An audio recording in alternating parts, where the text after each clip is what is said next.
उत्तर प्रदेश में मोहम्मद अली जिन्ना को लेकर अचानक राजनीति गर्मा गई है।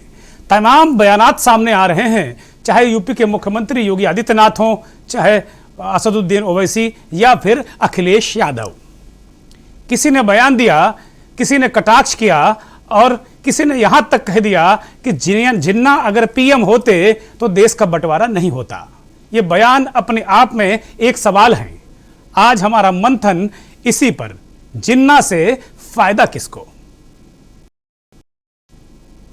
उत्तर प्रदेश चुनाव में जिन्ना का नाम एक बार फिर सुर्खियों में है। ओम प्रकाश राजभर, सुभाषपा के अध्यक्ष, इन्होंने आज कहा, जिससे जो बयान इन्होंने दिया उससे उथल पुथल मच गई। उथल पुथल कोई ऐसा नहीं कि बवंडर आ गया हो और बाकायदे धरती पलट गई, वैसा नहीं हुआ। राजनीतिक उथल पुथल की हम बात कर रहे हैं। अगर इन्होंने फरमाया कि अगर मोहम्मद अली जिन्ना को देश का पहला प्रधानमंत्री बना दिया गया होता तो देश का बंटवारा ना हुआ होता।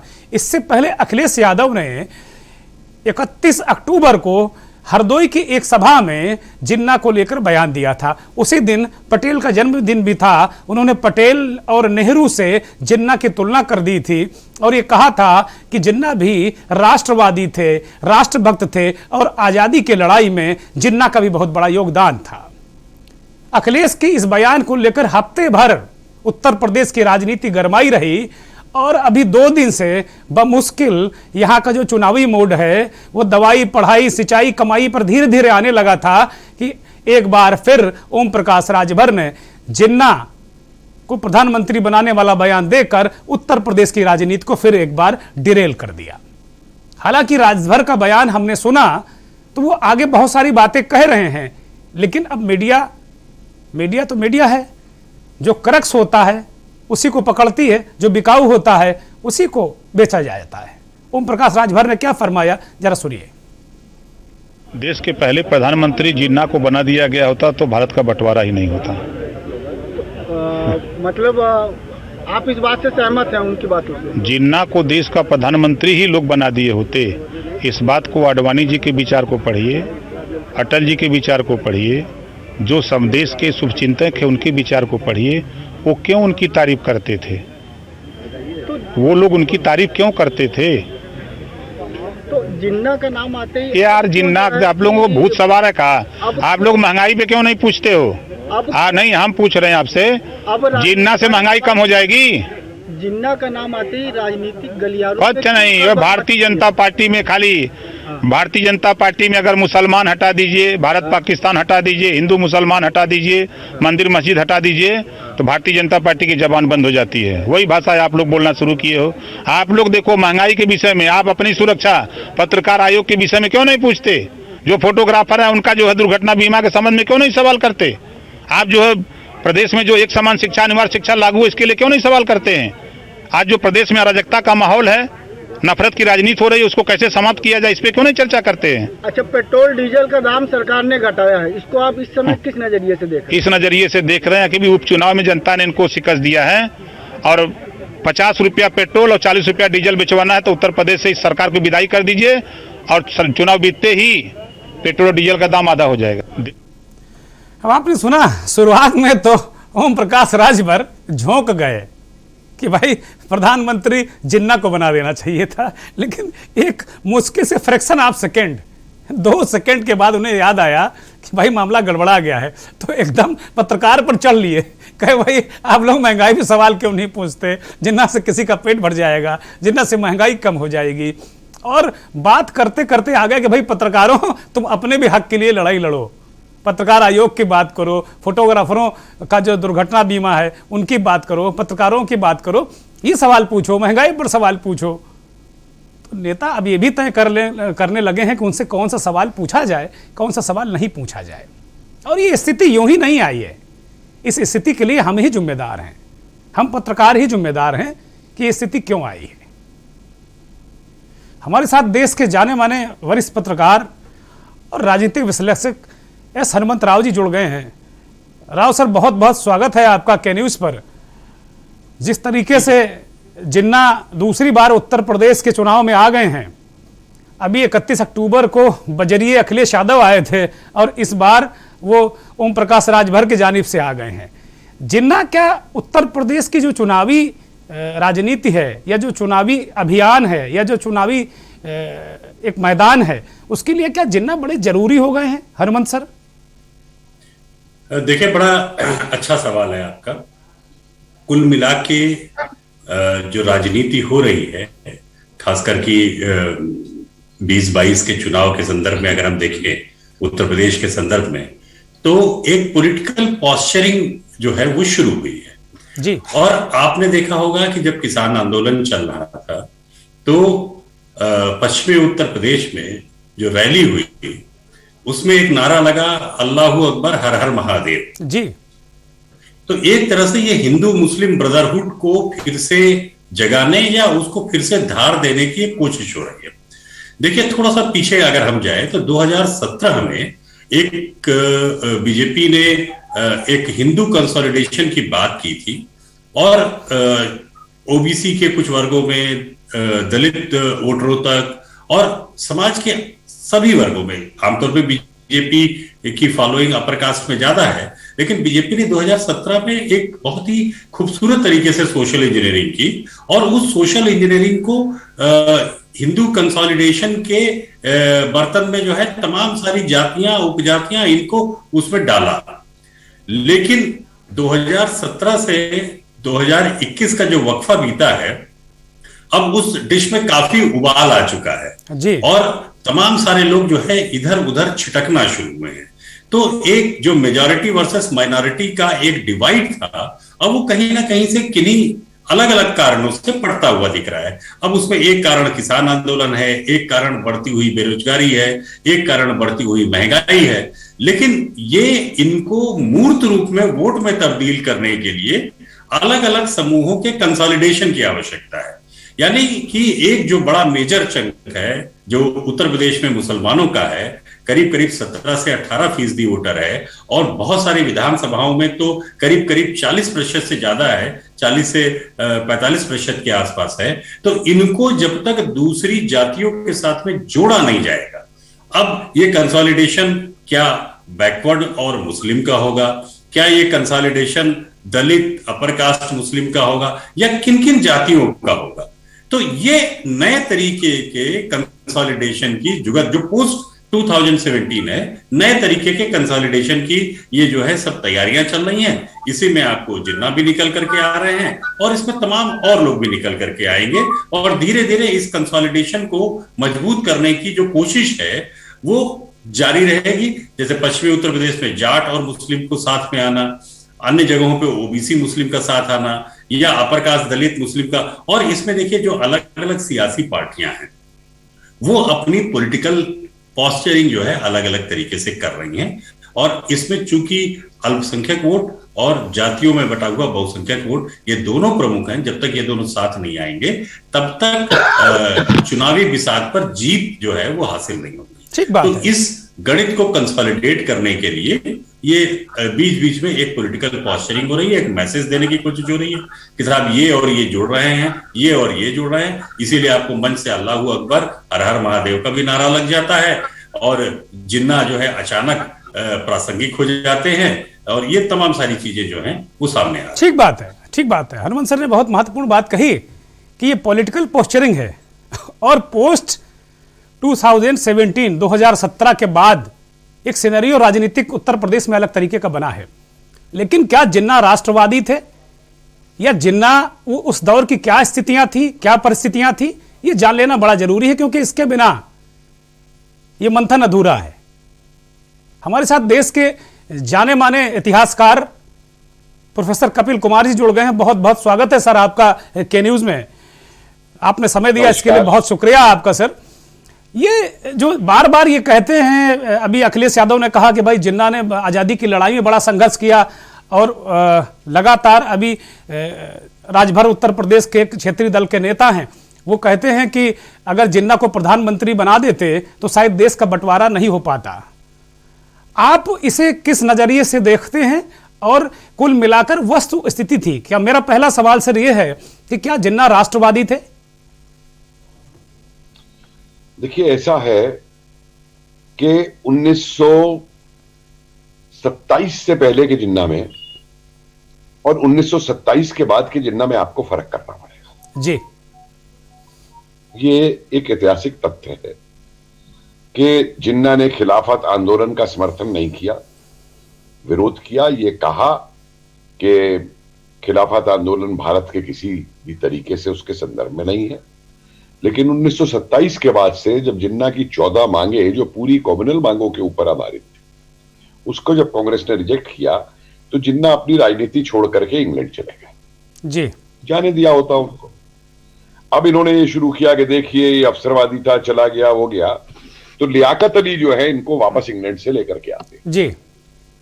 और इंग्लैंड में उस समय राउंड टेबल कॉन्फ्रेंस के समय जब इसने रहमत अली ने ये रखा था पाकिस्तान का नक्शा बना करके ऑक्सफोर्ड में, तो जिन्ना से पूछा गया था, तो जिन्ना ने कहा था कि ये चाइल्डिश स्कीम है, ख्वाब है बच्चों का। जी। इकबाल के टाइम पे भी जिन्ना ने यही कहा पाकिस्तान के ऊपर के ये शायर के अल्फाज हैं।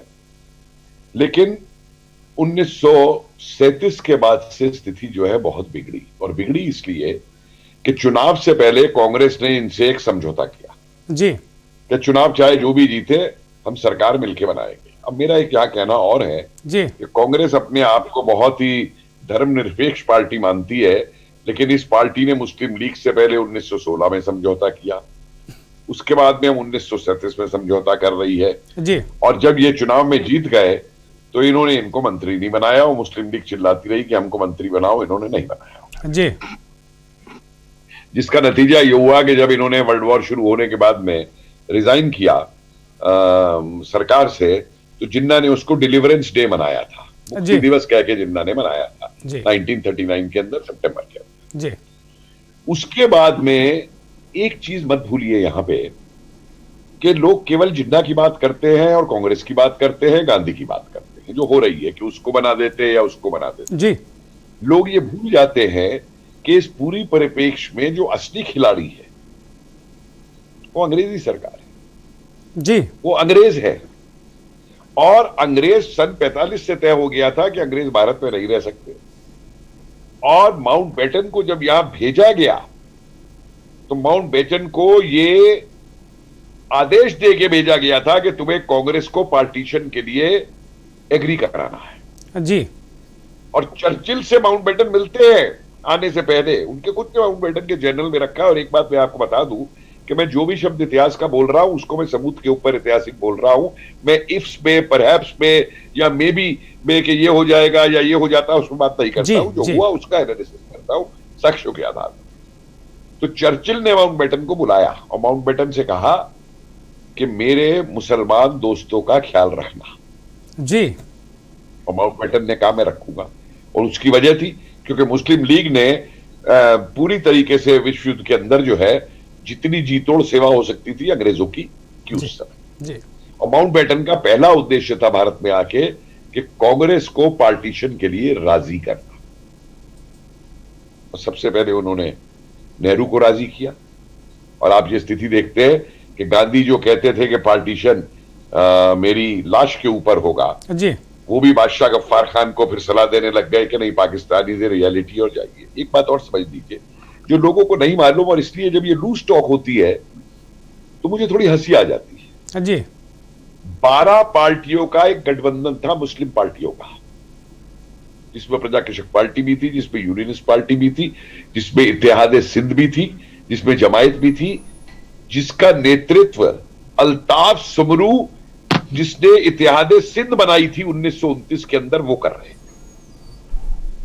और इन लोगों ने पूरी तरीके से पाकिस्तान का विरोध किया। इन्होंने हिंदुस्तान जिंदाबाद के नारे लगाए, पाकिस्तान मुर्दाबाद के नारे लगाए, लेकिन इन पार्टियों को जिनकी संख्या मुस्लिम लीग से कहीं ज्यादा थी, उनको कभी भी अंग्रेजों ने और ना ही कांग्रेस ने इस वार्तालापों के अंदर जो मेजों पे बैठ करके देश का बंटवारा हुआ है, उस बंटवारे के अंदर उनको कभी उनकी आवाज को नहीं आने दिया।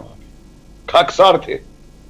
मत भूलिए कि आजाद हिंद फौज अगर भारत आ जाती, और ये मुस्लिम लीग के सेक्रेटरी का स्टेटमेंट है कलकत्ता में नवंबर 1945 में, कि हम लाल किले में जो चल रहे हैं ये मुकदमे, इसमें आईएनए का समर्थन कैसे कर दे, क्योंकि अगर आजाद हिंद फौज भारत आ जाती तो हमारी पाकिस्तान का डिमांड का क्या होता। जी।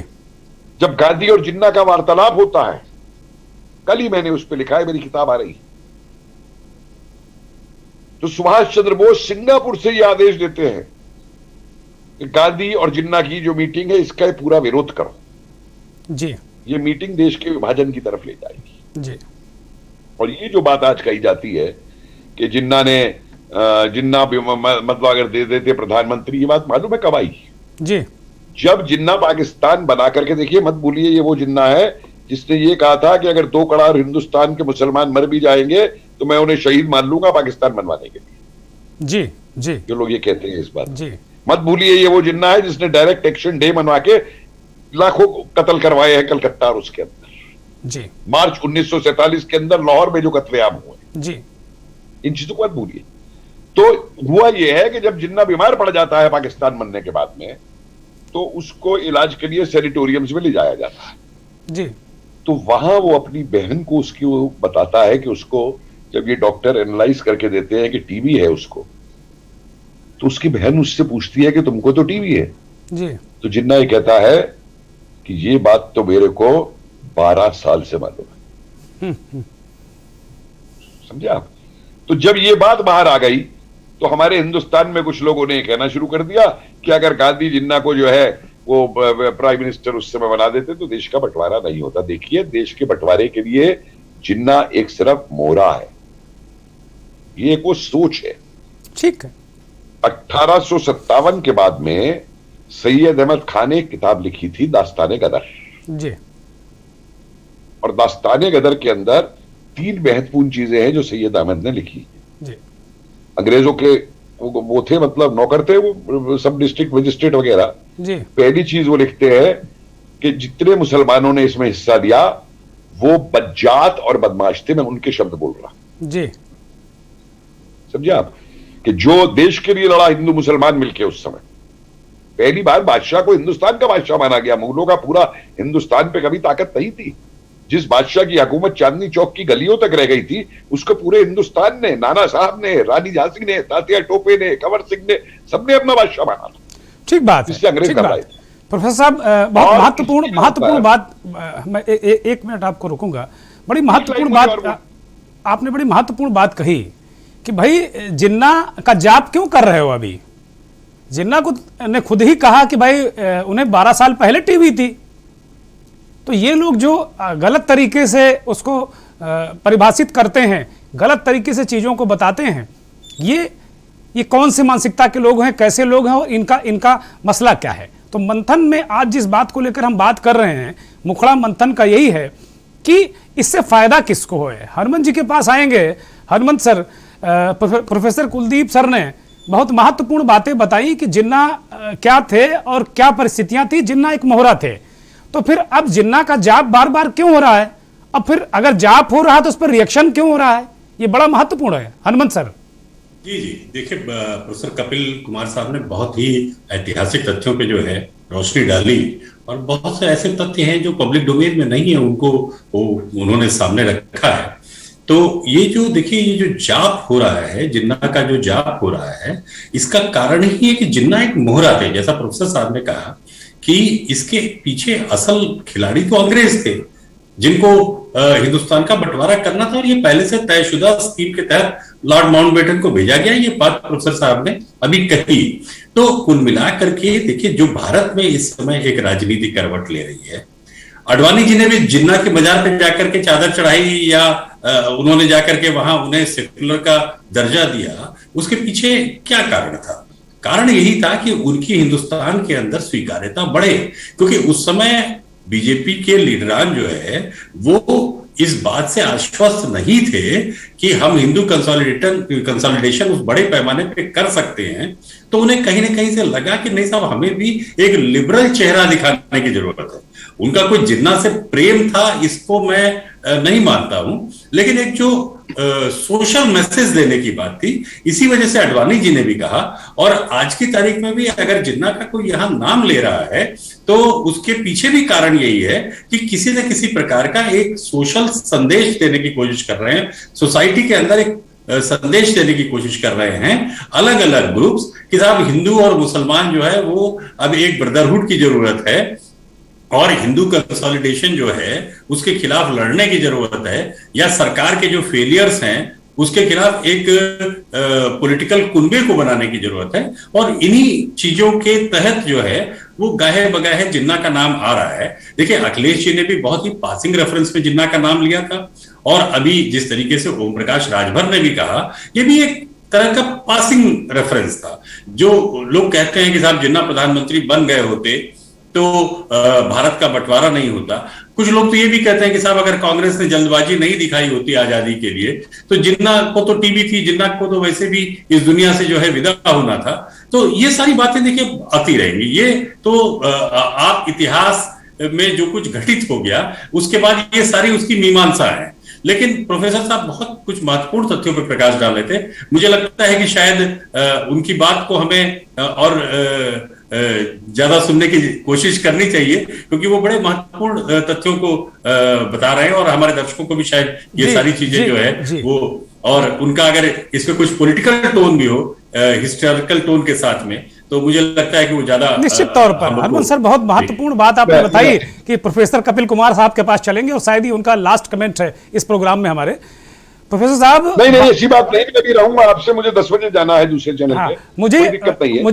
मुझे ये बहुत महत्वपूर्ण विषय पर आ रहे हैं प्रोफेसर साहब, बहुत महत्वपूर्ण विषय पर आ रहे हैं। हनुमान सर ने एक लीड दिया कि ये आपने ऐतिहासिक तथ्य बताया कि जिन्ना को पता था कि 12 साल पहले उन्हें टीबी हो गया था, या बहुत सारे लोग कहते हैं कि गांधी जी अगर उनके साथ बैठक नहीं करते, सहमत नहीं होते, तो जो 2 नेशन थ्योरी आई वो प्रतिपादित नहीं होती और आज ये स्थितियां नहीं होती। तमाम चीजें बातें आती हैं। लेकिन प्रोफेसर साहब बतौर एक इतिहासकार के साथ साथ एक नागरिक भी हैं आप देश के, और बहुत महत्वपूर्ण नागरिक हैं। ये बार बार जो मॉडर्न पॉलिटिक्स में जिन्ना को क्यों घसीट लाया जाता है? जिन्ना का जिन बार बार भारत में बहुत निकलने लगा। मैं आपको जवाब देता हूं जी। थोड़ा इतिहास से हटके मैं कुछ बोलना जा रहा हूं, जैसे हनुमान जी ने कहा, और हनुमान जी अगर मैं थोड़ा कुछ गलत कहूं तो मुझे ठीक कर दीजिएगा। देखिए हुआ यह है, आजादी के बाद में जो राजनीति बनी इस देश के अंदर, उसके अंदर कांग्रेस ने एक चीज बना के रखी मुसलमानों के ऊपर कि तुम अगर हमें वोट नहीं दोगे तो हिंदू तुमको मार देंगे या जीने नहीं देंगे। मैं एक चीज यहां पे कहना चाहता हूं कि हिंदू सांप्रदायिक नहीं है। अगर हिंदू सांप्रदायिक होता तो देश का बंटवारा नहीं होता, चाहे कितना खून बट जाता उस समय। दूसरी चीज क्या हुई इसके अंदर कि जो नेशनलिस्ट एक राष्ट्रवादी डिस्कोर्स था मुस्लिम का, देखिए मैंने जो बात कही उस दिन अखिलेश जी ने जिन्ना का नाम लिया, भाई अशफाक उल्लाह का नाम आपने क्यों नहीं लिया? अजीम उल्लाह का नाम आपने क्यों नहीं लिया? या आपने उस मकबूल शेरवानी का नाम क्यों नहीं लिया, जिस मकबूल शेरवानी ने अकेले 19 साल के लड़के ने कश्मीर के अंदर जब ये आई पाकिस्तानी सेना और रेडर, तो 2 दिन तक इनको बेवकूफ बनाया था कि इन रस्तों से ना जाना, या आगे हिंदुस्तानी सेना खड़ी है और वो हमारे लिए बहुत कीमती थे। और जब पाकिस्तानियों को यह पता लगा तो उन्होंने उसके 14 गोली मारी थी और टुकड़े काट करके उसके डाले जी। तो ये जिन लोगों ने कुर्बानियां दी अपनी देश के लिए, हम उनका नाम नहीं याद करते। हमको बार बार जिन्ना याद आता है, या ज्यादा से ज्यादा कोई लियाकत अली की बात कर देगा उसकी फोटो को लेकर के, और जिन्ना की फोटो को लेकर ये बात हो जाएगी। अरे बहुत से ऐसे भैया हमारे क्रांतिकारी और वो सब रहे हैं जिन लोगों ने इस देश के लिए, और जितने भी ये क्रांतिकारी थे, ये जो लड़े थे, ये देश के बंटवारे के लिए नहीं लड़े थे। और एक चीज मैं आपको और बता देना चाहता हूं, ये भी चीज हमारा 75 साल से बेवकूफ बनाया गया है। कहें तो मैं आपको तीनों डॉक्यूमेंट अभी दिखा दूंगा। ये कहना कि 15 अगस्त के दिन हमें आजादी मिली थी, इससे बड़ा बेवकूफी का स्टेटमेंट कोई नहीं है। मैं आपको इटली की मई 1947 की कैबिनेट मीटिंग के मिनट्स दे दूंगा, या आप गूगल कर लीजिएगा, ब्रिटिश आर्काइव्स में आपको मिल जाएगी। वो लिखते हैं, now the Congress leaders are saying that independence for India can wait for 2-3 years. They will be happy with their dominion status. So we can create a Hindu dominion. बिल्कुल ठीक बात है प्रोफेसर साहब। कभी बड़े महत्वपूर्ण बिंदुओं पर आप प्रकाश डाल रहे हैं। हम लोग कभी बहुत विस्तृत से, चूंकि ये बिंदु बड़े अछूते हैं और ये जो देश के लोग हैं अभी आप डायलॉग में क्यों आता है? आपके मैं प्रश्न का जवाब दे दूं जी। देखिए कुछ लोग ये देखिए, एक स्थितियां बदली है। 47 के अंदर आतंकवाद इस तरीके का नहीं था जी। 47 के अंदर आईएस नहीं था, जिसने गजवा हिंद का और अपना पूरा नक्शा दे दिया है कि वो सीरिया से लेके और बर्मा तक जो है इस्लामिक स्टेट बनाना चाहते हैं। 47 के अंदर आईएसआई नहीं थी पाकिस्तान की। इनसे इन सारी देखिए, एक पूरे कॉन्टेक्स्ट में आप एनालाइज करिए। खाली एक देखिए, ज्योतिन्द्रनाथ मंडल हैं, पाकिस्तान के पहले लॉ मिनिस्टर बने थे, दलित थे जी। ईस्ट पाकिस्तान चले गए थे और 3 साल बाद भाग के आ गए थे। गूगल करिएगा, उनकी चिट्ठी देखिएगा रेजिग्नेशन की जो उन्होंने भेजी थी, उसको देखिएगा। बाबा साहब अंबेडकर ने बौद्ध धर्म की बात की, पाकिस्तान का विरोध किया, इस्लाम जाने की बात नहीं की। खैर मैं धर्म उसमें नहीं जाना चाहता हूं, क्योंकि मेरा ये मानना है कि अगर 2 संप्रदायों के बीच में कोई खाई है तो उसे बांटा जाए, ना कि उस खाई को बढ़ाया जाए। ठीक बात है, बहुत बढ़िया बात है, बहुत बढ़िया बात है। प्रोफेसर कपिल कुमार साहब ने कहा कि भाई 2 संप्रदायों के बीच जो खाई उसको बांटा जाना चाहिए। हनुमंत जी, ये आपका आखिरी कमेंट होगा इस हमारे प्रोग्राम में कि ये इससे फायदा और नुकसान किसको, क्योंकि 2 तरफ से रिएक्शन आ रहे हैं और तीसरा कह रहा है कि ये दोनों मिले हुए हैं। बहन कुमारी मायावती कह रही हैं कि बीजेपी और समाजवादी पार्टी एक ही सिक्के के 2 पहलू हैं और ये दोनों एक दूसरे पर आरोप लगा रहे हैं। वो जिन्ना का जिन लेकर आते हैं उस पर वो रिएक्शन देते हैं। ये पॉलिटिकल माजरा क्या है? आखिरी सवाल है बहुत जल्दी में हनुमान जी। मुझे बाद में और दीजिएगा, 1 मिनट और दीजिएगा मुझे, मैं कुछ कहना चाहूंगा। देखिए दुर्गेश जी, मैं अपनी बात को बहुत जल्दी से खत्म करूं कि कुल मिलाकर के ये चुनावी अंकगणित साधने की कवायद है और इस चुनावी अंकगणित में जो 16 से 17% मुस्लिम वोट है वो दूसरे समाज के लोगों के साथ में कैसे जुड़े, यानी या तो वो ओबीसी के साथ जुड़े तो सीधे सीधे सपा इसकी सबसे ज्यादा मेजर एडवांटेज में रहेगी। दलित और अपर कास्ट और जो अब कांग्रेस फिर से अपने वोट बैंक को रिवाइव करने की जुगत में उत्तर प्रदेश में लगी है, तो अगर उसके साथ जा रहा है, एक डर ये भी है विपक्षी दलों को, अन्य विपक्षी दलों को, कि कहीं ऐसा ना हो कि इस मुस्लिम वोट में फाड़ हो जाए जी। तो ये देखिए अलग अलग तरीके से, और जैसा कि जिन्ना जो है वो धारदार हथियार है जिससे कि राजनीति की के केक को जो है बेहतर तरीके से काटा जा सकता है। प्रोफेसर साहब ने बड़ी महत्वपूर्ण बात कही कि तमाम उन लोगों के नामों को क्यों नहीं लिया जाता जिन्होंने असल में कुर्बानी दी और साथ में हिंदू और मुसलमान मिलकर के लड़े इस देश को आजाद करने के लिए, ना कि इस देश को बांटने के लिए।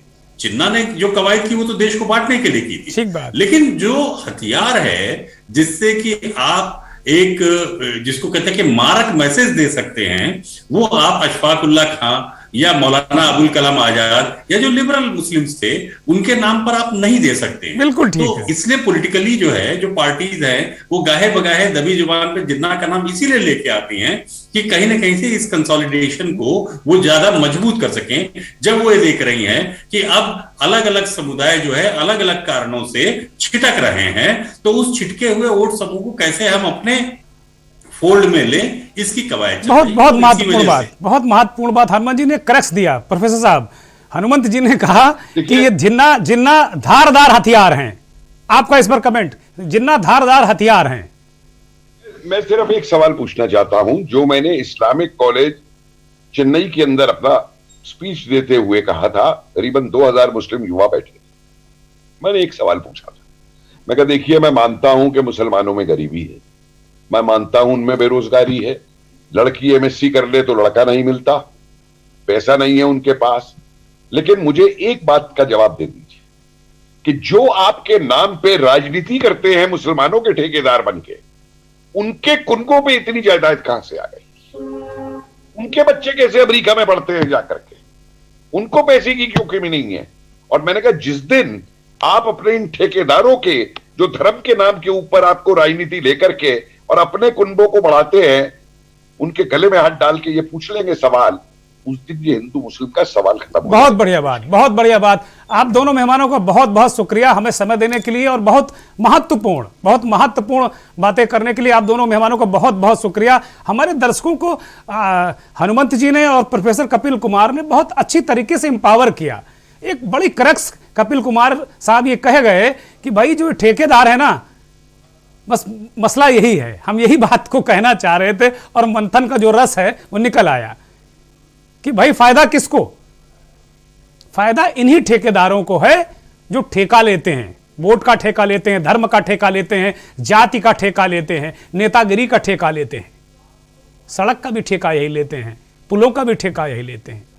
इन ठेकेदारों के बच्चे इंग्लैंड में पढ़ते हैं और मरते हैं जो आम आदमी है। दिक्कत आम आदमी को होती है।